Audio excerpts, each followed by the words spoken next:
We are here on location in Tierra del Sol, eastern San Diego County, almost right on top of a linear dike. It is about 300 meters long, or roughly 1,000 feet, and its width is about 5 to 6 feet. That is about 1.5 meters. Actually, I'm gonna have to take that back. Probably 3 meters. As you can see, the dike goes all the way from out there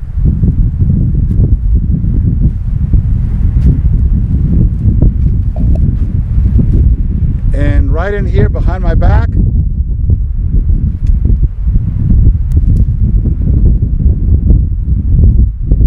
Moving into the valley, and at the end of the dike, which is a fracture in some sense, there is a big live oak tree, which is right on top of a spring, which would mean to say that the water leaking into the dike is flowing into the spring.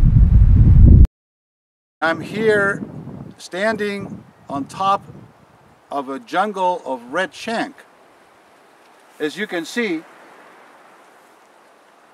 this particular species belongs to the chaparral group, or chaparral species.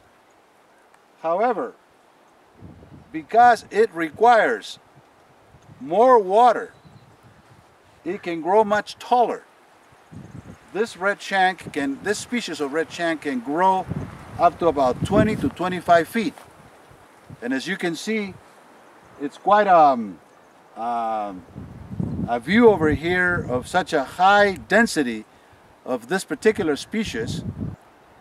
And this is an interesting site because this happens to be a linear jungle, meaning the width, it's on the order of 500 to 600 feet, but the length may well be 3 or 4 miles.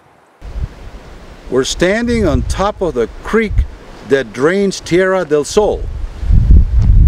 As you can see, there is no riverbed in here. It is all a floodplain. What has happened is that the creek used to run through here in a very well-defined channel, but as it hit the end of the United States into Mexico, it encountered the fence over here, the US-Mexico border over here to my right. So the creek could not drain naturally into Mexico, and the sediment settled over here. This has been going on for the last 10 to 20 years. After they closed the border by building the fence.